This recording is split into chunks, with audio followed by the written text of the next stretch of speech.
In this chapter, we talk about the other kind of policy that exists, known as monetary policy. So, in the other chapter that we dealt with this week, we talked about fiscal policy. And basically, that in fiscal policy, the government is spending the money to stimulate the economy. Now, that's pretty straightforward, right? If people don't spend the money and the government spends it instead, or they just spend more, then the economy should be helped. That's pretty straightforward. But among economists, fiscal policy is less important than monetary policy. So let's talk about what monetary policy represents. Monetary policy, just to put it shortly here,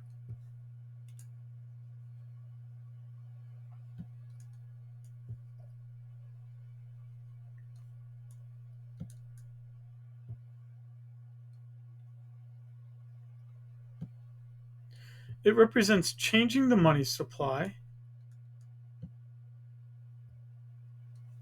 to change interest rates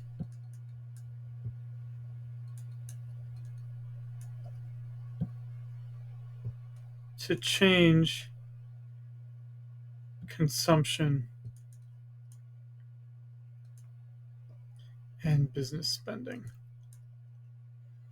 So it's a little bit more indirect, but basically it means that you change the money supply, how much money exists out there, in order to change the interest rate, the price basically to borrow money, and the reward you get for saving money.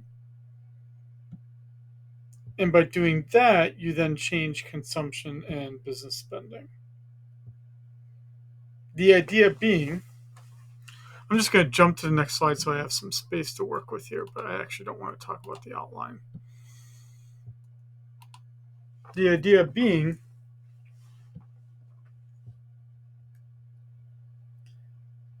that when the economy is not doing well, such as during a recession, that you increase the money supply. And the increase in the money supply leads to a decrease in interest rates, which leads to an increase in consumption and an increase in business spending. How does this occur? Like, what does that look like? Well, think of it this way. So I've got the quantity of money, and I've got R, which is the way that economists generally understand the interest rate. R being basically the price of money. Well, there's a demand for money. This would be by borrowers, right? Borrowers are the ones that need the money. But the supply is actually vertical because it's all determined by the central bank.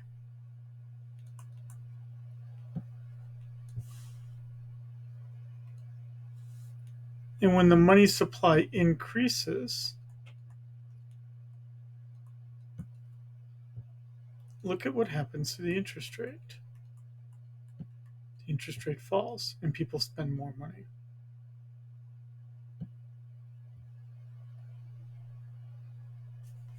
Okay. Let's start talking about this. I do this in detail right now because I don't like lectures that are like a murder mystery. Let's get to the point first and then explain in more detail. I'm not expecting that this will necessarily make sense to you right now. The idea is that you kind of know where the story is going to go as we're starting to tell the story. So, the central bank in the United States is known as the Federal Reserve. This was created in 1913 after a particularly bad recession in 1908. The Federal Reserve basically um, was created by Congress as a way to not only regulate the banks, but also to manage the money supply. So that's our power to coin money. And the point of the Federal Reserve was to basically regulate the economy, regulate the amount of money that exists, and basically smooth out the economic fluctuations that existed. And it's all done by the Federal Reserve. Now, in full disclosure, my very first job was with the Federal Reserve. That was my first, legitimate employer. I'm not counting like gas stations and stuff like that I worked at as a teenager. Um, I worked at as we'll see here, the Federal Reserve is divided into districts, and I worked in District 7, which was based out of Chicago. Let's look at the map here.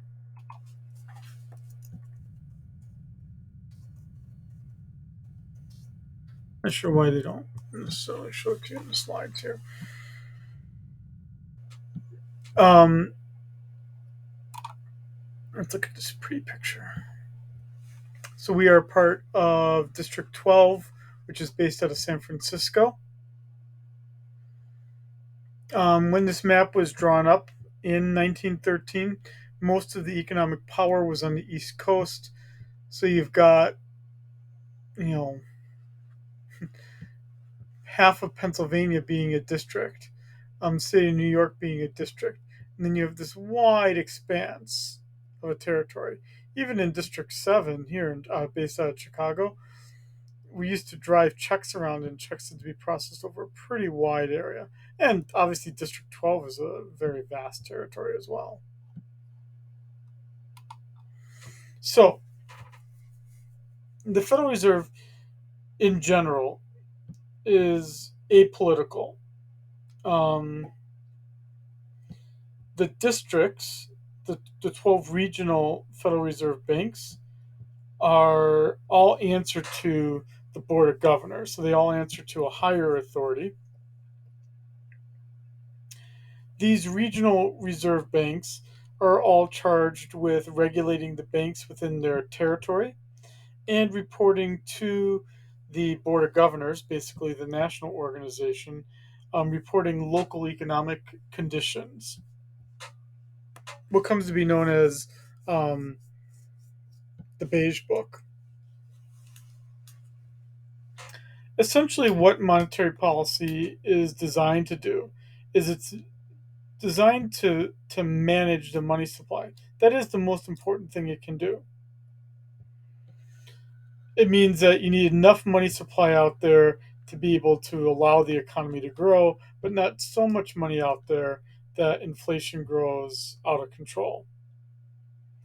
As we make this lecture here in January of 2022, the critique right now of monetary policy would be that the Federal Reserve Chairman, Jay Powell, allowed the money supply to grow too much, and that we now have um, inflation, out of control inflation.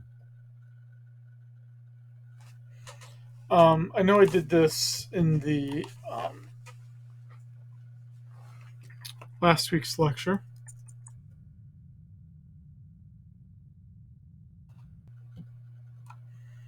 But this measure of the money supply, called M2, shows that critique right there, that this money supply is controlled by the Federal Reserve, and that the Federal Reserve allowed the money supply to grow from 15 trillion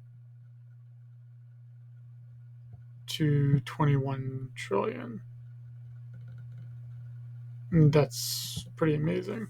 50% increase in the money supply. That's going to cause inflation, and it's going to lead to challenges. I mean, just look at how the pace changed here, right? I mean, it's just a marked increase. And unfortunately, it's easier to increase the money supply than to decrease it, because once you start decreasing the money supply, you're basically forcing the economy to get smaller, and the economy basically you force the economy to enter a recession to reduce inflation. Um, that's it's just dangerous, and it's really never been successfully done. As you just saw there, I was looking at a measure of the money supply called M2. Um, let's go back first to M1. M1 is just counting up all the cash, all the coins, and all the checking accounts that exist. And then we add on to that. So you see M1 right here. We add on to that savings accounts and small certificates of deposits, um, to be able to kind of approximate how big the money supply is. Um, it's just grown. I mean, I don't know really what else to say beyond that it's grown quite significantly, and that banks are holding, in some sense, a lot of money. There's a lot of money out there. Just show some examples of this.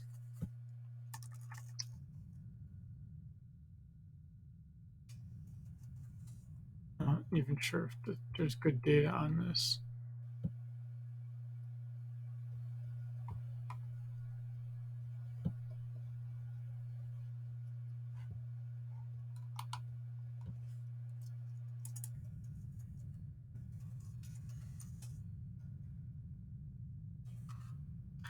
Can't really find.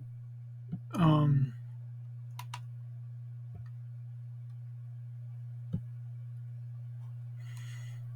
well, here's, I guess, an okay example here. Is there a good pick graph? I like a good graph. There's no good graph. What I was trying to look at here was margins. Basically, people borrowing, um, to buy more stock in the stock market, and that's grown significantly. Why would a bank lend money to someone to invest it? Because they got a lot of money sitting around. Banks do have just too much money sitting around. They're looking and looking and looking for good places to lend it. And the places that they can find to lend it start to get more and more dangerous as they look for more and more people, right, to borrow money. And so they have to start lending in ways that they wouldn't typically lend. And then when the economy just starts to do badly, that's when those loans, will not pay out well.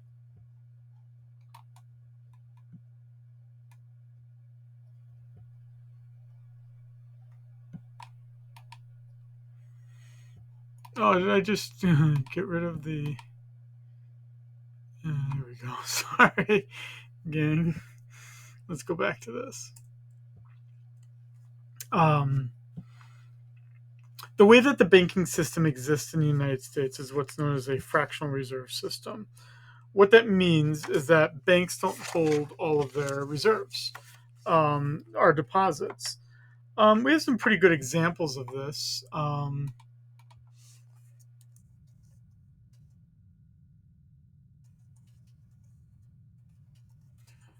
What's called a bank run. A bank run is when, basically, if all the depositors show up at the bank at the same time, a bank typically will not have enough money to pay off all of its, depositors. Um, you can start a bank run by spreading a rumor that the bank's about to fail, and then everyone panics and then, asks for their money back, thus causing the bank to fail. Let's see an example of this. Whole town's going crazy. Yeah, hello, George. It's Connor. So this is from the movie It's a Wonderful Life. George, there's a rumor around town. That's the rich banker. Is that true? Oh, well, I'm very George, are you all right? Do you need any police? Police? What for? Well, mobs get pretty ugly sometimes, you know. So the concern here would be everyone shows up at the bank to try to get their money. They're going to find out that their money's not there, and then they're going to get really grumpy. I am going all out to help in this crisis. I have just guaranteed the bank sufficient funds to meet their needs. They will close up for a week and then reopen. Just took over the bank. I may lose a fortune, but I am willing to guarantee your people too. Just tell them to bring their shares over here, and I will pay 50 cents on the dollar. Boy, you never miss a trick, do you, Potter? Or you're gonna miss. So that guy, the other guy, the mean sounding guy. If you haven't seen the movie, I don't want to give away the plot here, but the other guy is trying to take over this guy's bank, and he's trying to say, listen, if all these depositors come to your bank and they find out they can't get their money, they're going to get so grumpy that they're never going to come back to your bank again, and your bank is going to shut down as a business. If you close your doors before 6 p.m., you will never reopen. Okay, so here's a bank run, right? So now all the people are rushing to try to get their money. Now listen to me. I beg of you not to do this thing. If Potter gets a hold of this building alone, there'll never be another decent house built in this town. He's already got charge of the bank, he's got the bus line, he got the department stores, and now he's after us. Why? Well, it's very simple. Because we're cutting in on his business, that's why. And because he wants to keep you living in his slums and paying the kind of rent he decides. Joe, you had one of those Potter houses, didn't you? Well, have you forgotten? Have you forgotten what he charged you for that broken down shack? Here, Ed, you remember last year when things weren't going so well and you couldn't make your payments? Well, you didn't lose your house, did you? You think Potter would have let you keep it? Can't you understand what's happening here? Don't you see what's happening? Potter isn't selling, Potter's buying. And why? Because we're panicking and he's not. That's why. He's picking up some bargain. Now, we can get through this thing all right. We've got to stick together, though. We've got to have faith in each other. Mr. Potter, it's no skin off. Okay, so without going, I don't know why they skipped that scene. Yeah, I don't think the scene's going to come up again. But basically, he does this explanation and he says, you don't understand where your money all is, right? Your money is in. Let's see here. I'm not watching. Let's see if I can do this and then just skip ahead.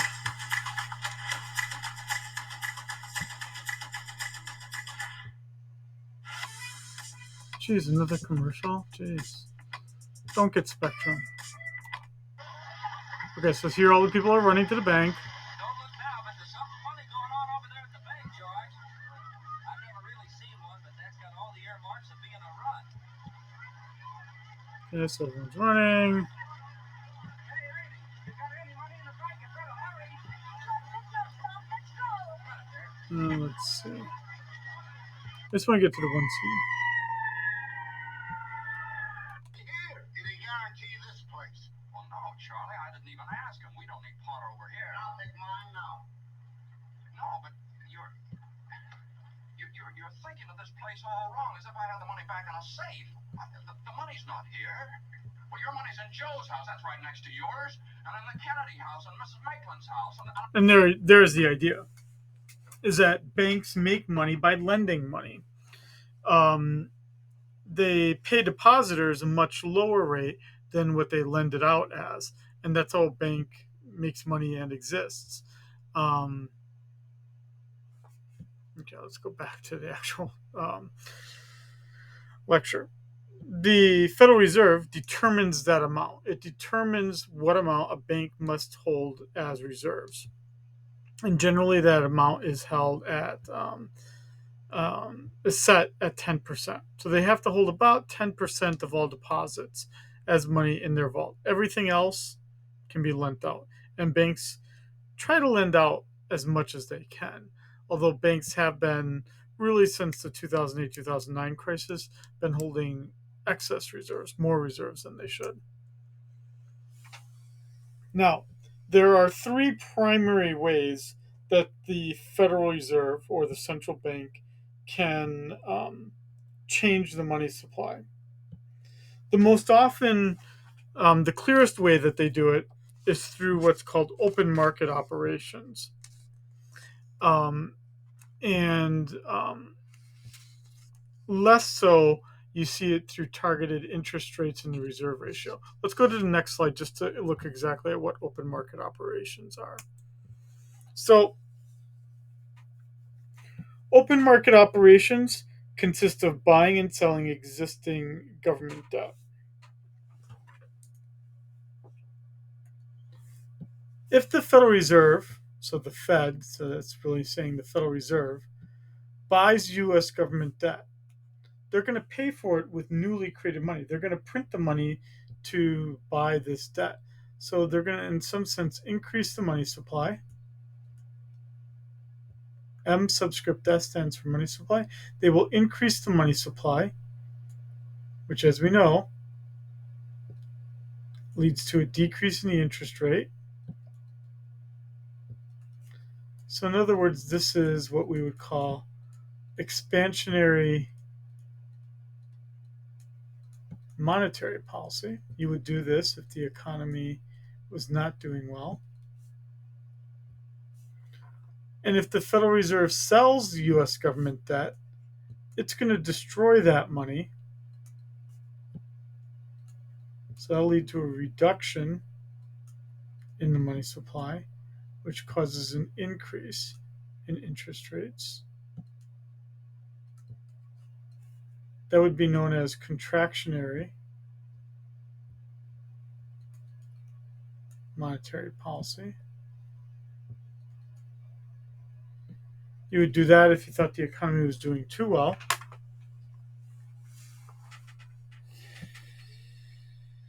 Right now, as we make this lecture here in January 2022, the concern among investors is that the Federal Reserve has decided to engage in a policy of contractionary monetary policy. Let's look for evidence of that. I'm just going to go to the Wall Street Journal. I don't think I'm going to have to scroll very much to see the concern. I don't think.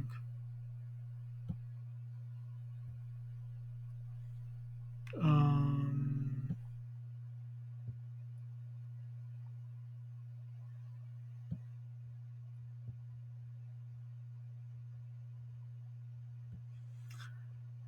um, I'm actually surprised I'm able to read this much here.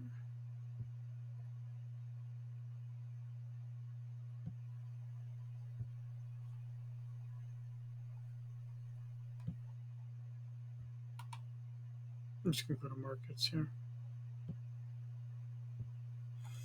And right, you kind of see these kinds of concerns being um, there's concern that the stock market's not going to continue to do well because interest rates are going up. Um, and you also see um,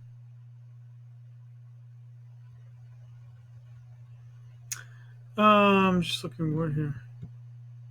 There we go. And bank investors in terms of rising interest rates. So all the concern is around the fact that interest rates are rising.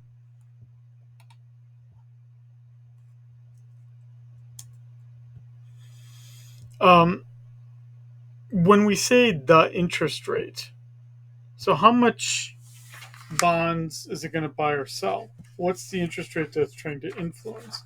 Well, it's trying to influence what's known as the federal funds rate.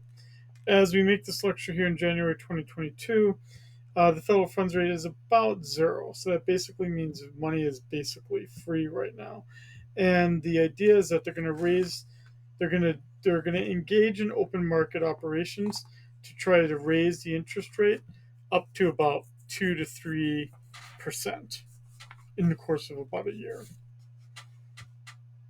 That's pretty hefty. Um, the federal funds rate is part of this. Then you've also got another interest rate called the discount rate. The discount rate is the interest rate you pay when banks won't borrow from the Federal Reserve. Banks don't like to borrow from the Federal Reserve because the Federal Reserve then starts to ask, "What's up? Why are you borrowing money from us?" So the federal funds rate is the primary interest rate. When we say the interest rate, we're primarily talking about the federal funds rate. And so if we want to look at what that rate is,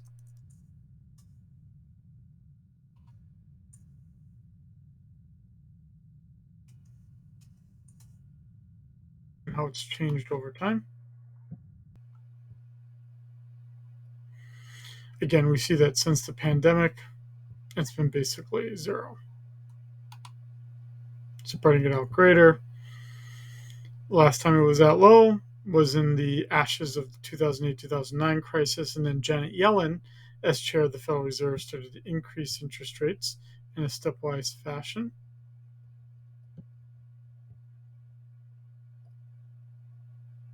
And then, even before the pandemic, the economy was kind of slowing down, so they were doing some reductions in the federal funds rate. And then, obviously, in quick succession, they had to reduce it to zero because of the pandemic.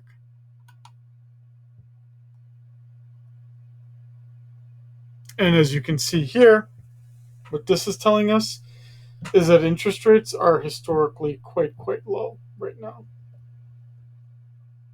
There's a lot of money out there. That's the simplest thing to say is that there's a lot of money out there. That interest rates are incredibly low in the United States.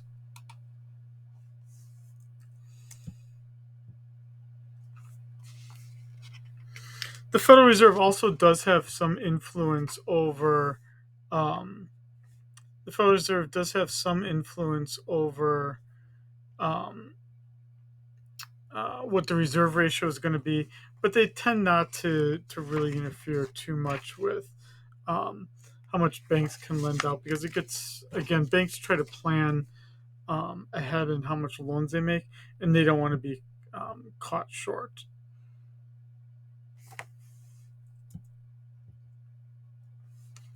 So let's talk about the money creation process.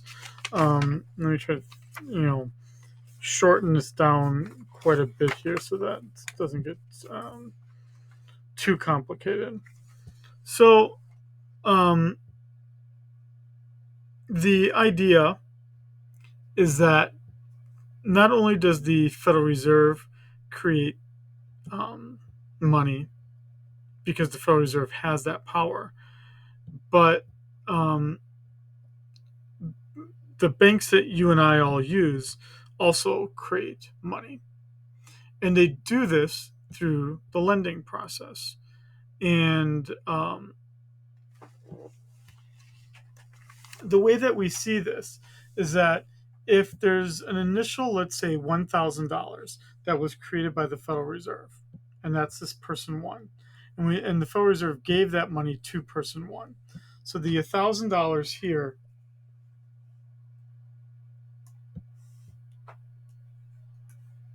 let's just say it comes from the Fed.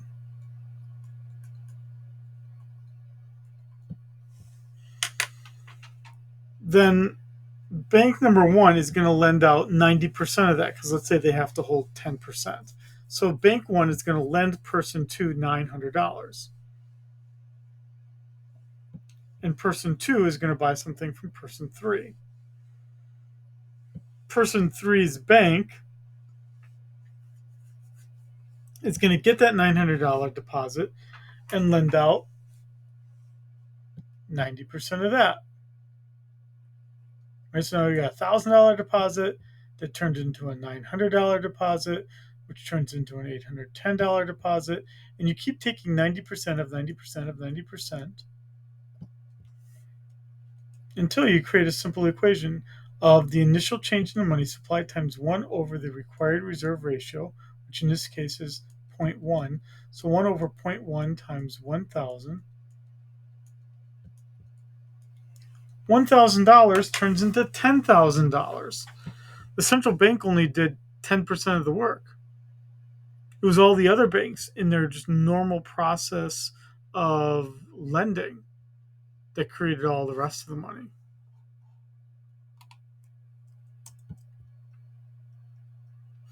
Um, The primary way,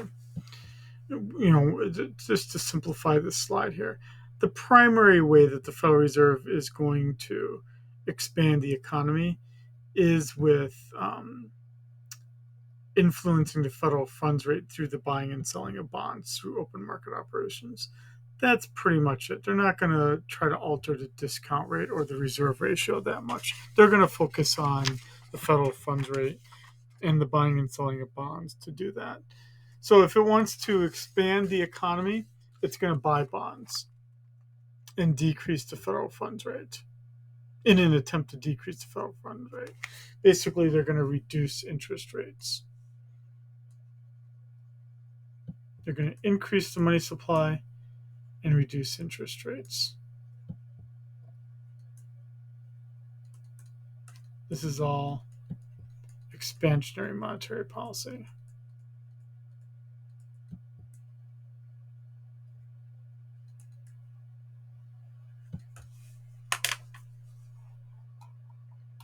And again, that's to the contrary of contractionary monetary policy,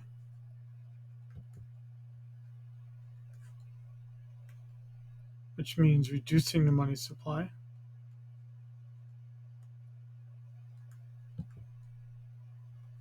through the selling of bonds. And basically, it's an increase in the interest rate in an attempt to shrink the economy a little bit, which again is kind of what the Federal Reserve is trying to do right now as I make this lecture in January of 2022. Don't worry about this.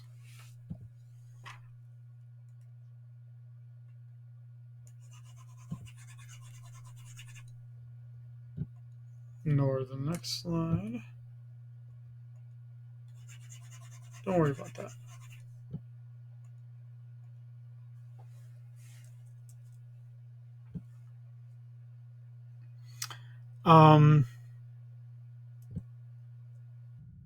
Nor do I want you to worry about these two slides. So when I say don't worry about it, I'm just kind of trying to focus your studying here, your preparation for an exam or anything like that. Don't worry about this.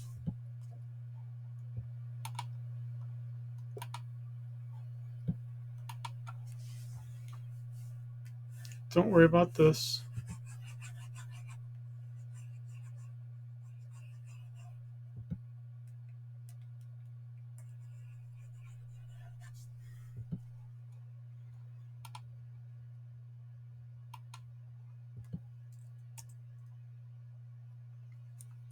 Now, key to how the Federal Reserve does what it does is that it is independent. And it needs to be. It needs to be outside of political control. Because if it's not, politicians will use the Federal Reserve and all the power that it has to try to get there, to try to make the economy very, very strong when they're trying to get reelected, so that they get reelected. You need an independent central bank to really control inflation. If you don't, and the Federal Reserve is too connected to the government, they tend to increase the money supply in an election year, thus causing inflation. The Federal Reserve has screwed up sometimes. The most notable example being the mid 70s.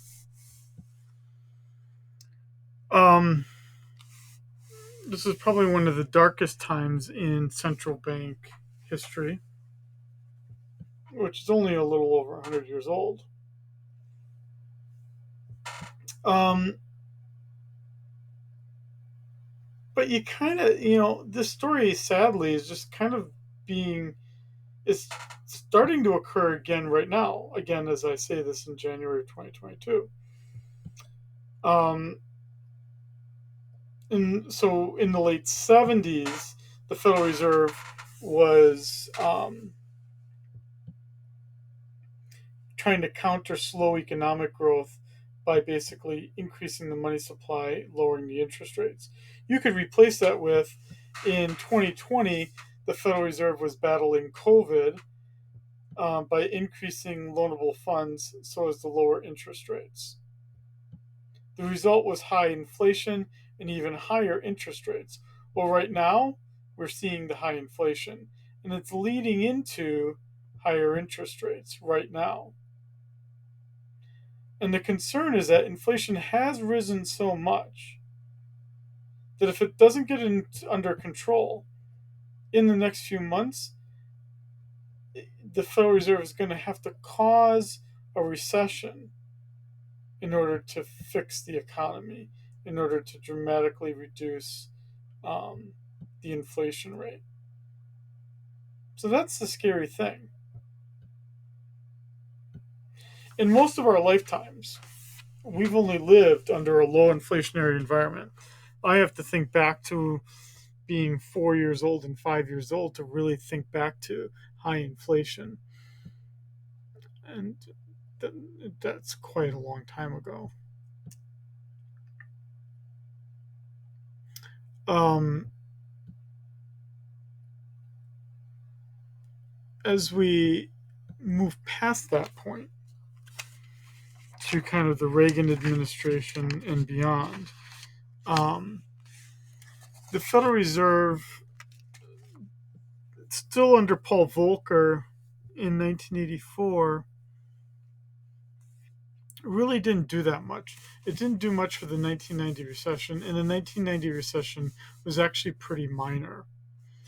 Where it did get more involved was in the 1990s all the way through the end of the dot-com bubble in 2003. And this is during the Greenspan era, and basically Greenspan kept interest rates very, very low for a very long time. And yeah, I mean, it was a time of strong economic growth. And it comes about that when Ben Bernanke takes control of the Federal Reserve um, in 2004, 2005, that there's concern that the interest rate has been too low, that the money supply is too great, and that we really need to start raising the interest rates. So instead of a history where you say, oh, the Federal Reserve had no idea about the housing crisis and it just happened, and oh man, it's so bad, they really had no idea what they were doing. Not exactly. Ben Bernanke, who's the Federal Reserve Chairman, started worrying about a housing crisis in 2004, 2005. Interest rate increased 17 times, and it got to 5.25% before finally the economy started slowing down in 2007. And then it really slowed down. And obviously, changing the interest rates affects the housing market greatly.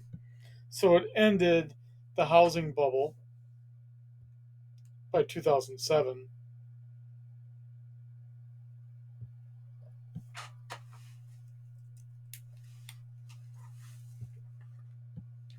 And unfortunately, you just couldn't move fast enough. And just changing the interest rate wasn't enough to fix the economy in the 2008 2009 crisis. The Federal Reserve not only had to bring the federal funds rate to zero, but it also had to do things it didn't want to do. It purchased shares in AIG, that's basically the largest insurance company in the world. And it had to engage in what's known as QE, which is quantitative easing, which is an attempt to basically lower interest rates. So the Federal Reserve didn't do a fantastic job at um, a fantastic job of managing the economy, at least, because you could say, although it may have predicted the